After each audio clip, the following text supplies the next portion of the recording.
ফুরফুরা শরীফের অন্দরেও কি বদল আসছে? পরপর দুদিন ফুরফুরা শরীফ এবং পরের দিন পার্ক সার্কাসে কাসেম সিদ্দিকীকে দেখা গেল মুখ্যমন্ত্রী মমতা বন্দ্যোপাধ্যায়ের পাশে। কাসেম সিদ্দিকী হচ্ছে নওশাদ সিদ্দিকীর তুতো ভাই।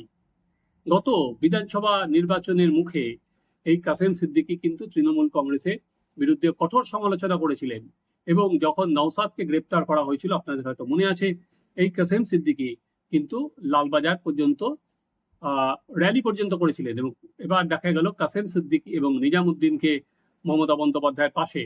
উল্টো দিকে যে তোহা সিদ্দিকী, যার সঙ্গে তৃণমূল কংগ্রেসের খুব ভালো গভীর সম্পর্ক ছিল, তার সঙ্গে কি দূরত্ব বাড়ছে?